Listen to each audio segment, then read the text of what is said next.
Assalamualaikum warahmatullahi wabarakatuh. Sahabat-sahabatku dimanapun Anda berada, semoga kebahagiaan, keberkahan, kesuksesan bersama kita, keluarga dan orang-orang yang kita cintai. Amin amin ya rabbal alamin. Salam NKRI harga mati, salam Pancasila Jaya, salam sejahtera untuk kita semua. Ada aksi yang sangat terpuji yang dilakukan oleh seorang pengemudi ojek online yang menyelamatkan seorang ASN yang akan melakukan bundir atau bunuh diri.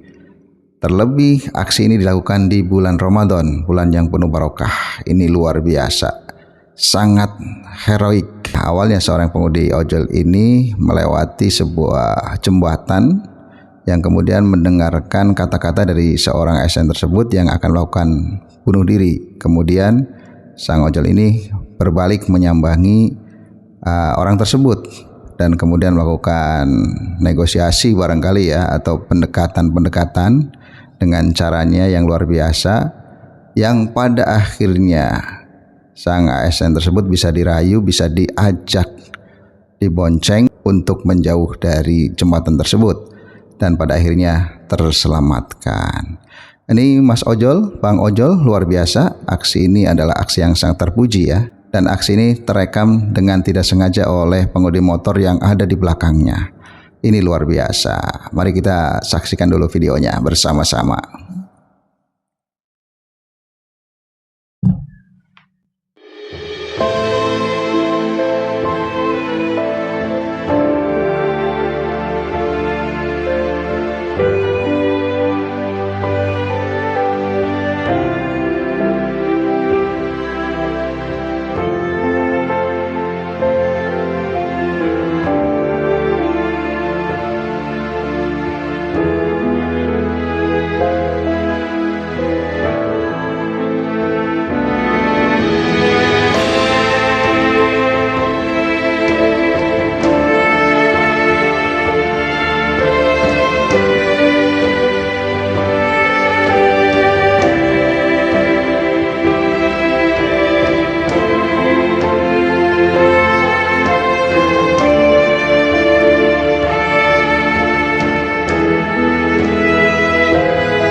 Biasa apa ya?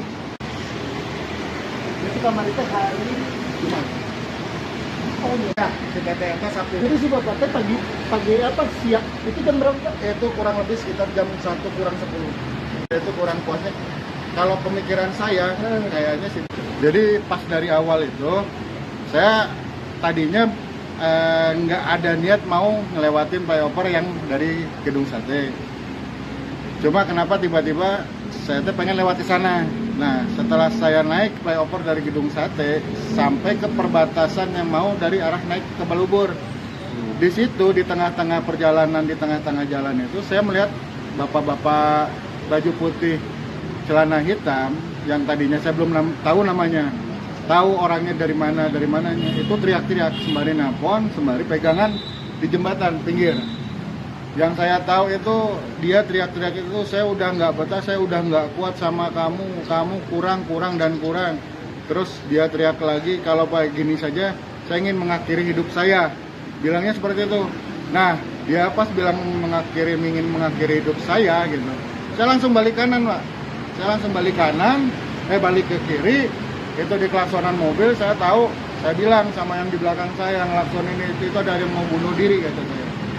Saya deketin, motor saya pinggirin, langsung saya tarik si bapaknya dengan rasa nangis sejadi-jadinya si bapak, karena mungkin nggak ada tempat dia buat curhat kan. Saya menenangkan, untuk mencoba menenangkan. Nah di situ saya nggak tahu ada yang datang juga, cuma saya nggak tahu orangnya siapa, namanya apa siapa.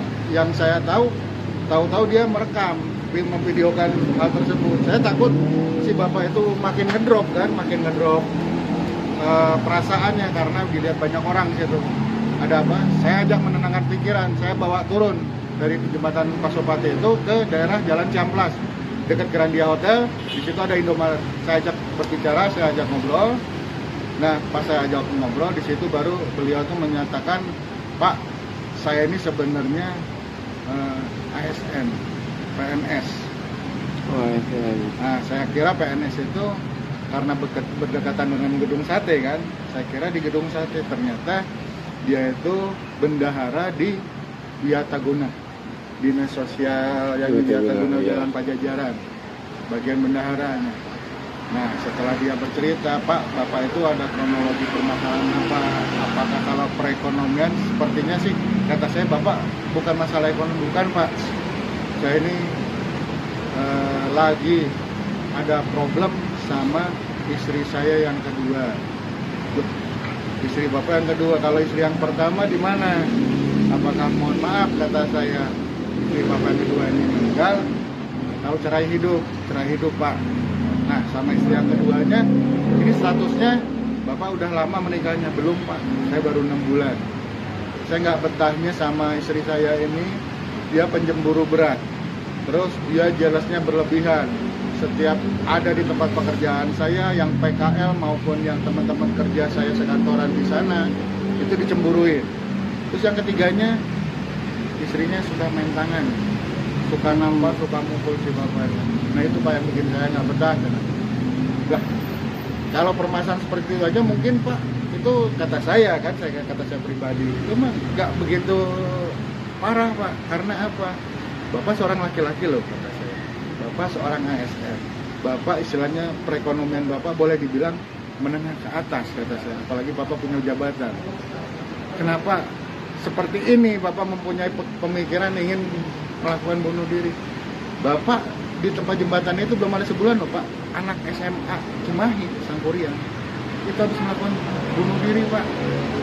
Dan di tempat itu yang Bapak itu yang berdiri, kata saya itu. Cari teman yang bisa diajak ngobrol, bertukar pikiran. Jangan sampai kita menyempitkan pikiran untuk melakukan hal-hal yang ceroboh seperti bunuh diri. Sebaik-baiknya orang, sejajatnya orang, itu nggak akan terlepas semua dari dosa. Semuanya pasti istilahnya akan mati, tapi tidak dengan cara bunuh diri. Jadi mohon untuk kedepannya, untuk teman-teman, rekan-rekan, bapak-bapak, teteh, semuanya mohon berpikiran yang jernih. Jangan sekali-sekali lagi untuk melakukan percobaan bunuh diri. Itu aja dari saya. Subhanallah, Masya Allah. Perilaku yang sangat terpuji yang dilakukan oleh Abang Ojol atau Ojol ini luar biasa. Memanusiakan manusia tanpa harus pandang bulu. Nah, aksi heroik seorang pemuda ojek online atau ojol yang menggagalkan upaya bunuh diri seorang aparatur sipil negara atau ASN terjadi baru-baru ini di Bandung.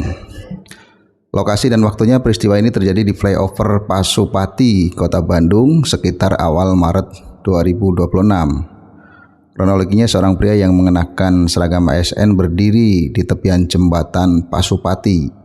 Berniat melompat, seorang pengemudi ojol bernama Rudi secara spontan menghentikan kendaraannya dan mendekati pria tersebut dan melakukan pendekatan persuasif. Ini luar biasa nih. Ini tidak semua orang bisa memiliki kepekaan seperti ini. Ini menunjukkan bahwa beliau adalah orang yang terdidik spiritualnya, terdidik kepekaan hatinya dan batinnya. Ini luar biasa. Kemudian setelah diajak berkomunikasi dan ditenangkan oleh Rudi, pria tersebut akhirnya luluh, mengurungkan niatnya dan berhasil diselamatkan ke tempat yang lebih aman. Ini artinya sang ojol ini bisa menjadi tempat curhat yang luar biasa, bisa meredam hati yang sedang remuk. Dia bisa menjadi tempat curhat yang baik, dan ini tidak semua orang bisa melakukan ini. Tapi Abang Rudi ini luar biasa, subhanallah. Berdasarkan informasi di lapangan, ASN tersebut mencoba bunuh diri karena tekanan masalah rumah tangga. Sekali lagi, ini adalah aksi yang sangat heroik yang dilakukan oleh Abang Mas atau Arudi ini, yang luar biasa, dan tidak semua orang bisa melakukan hal seperti ini. Dan ini dilakukan di bulan Ramadan yang penuh berkah, dan Bang Rudi sudah menjadi manusia yang Khairun nas anfa'uhum linnas. Sebaik-baik manusia adalah bermanfaat bagi manusia lain atau sesamanya. Dan ini dilakukan di hal yang sangat kritis, yang sangat tepat. Tidak semua orang bisa melakukan ini. Ini luar biasa. Sekali lagi saya katakan, ini luar biasa. Luar biasa, subhanallah.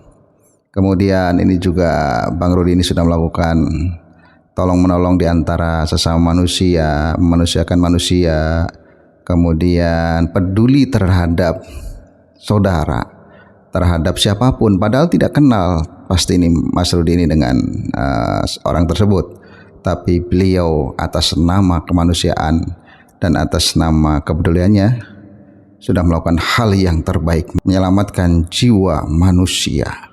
Dan hendaklah ini menjadi bahan pertimbangan kepada pihak-pihak berwenang, pihak berwajib, kepada orang-orang yang memiliki kemampuan untuk memberikan apresiasi yang sebesar-besarnya kepada orang-orang semacam ini yang melakukan aksi heroik, menjadi pahlawan yang luar biasa. Dan saya ucapkan terima kasih kepada Bang Rudi atau Mas Rudi atau A Rudi yang telah menjadi teladan yang baik untuk kemanusiaan kita. Ini saja, semoga bermanfaat. Assalamualaikum warahmatullahi wabarakatuh.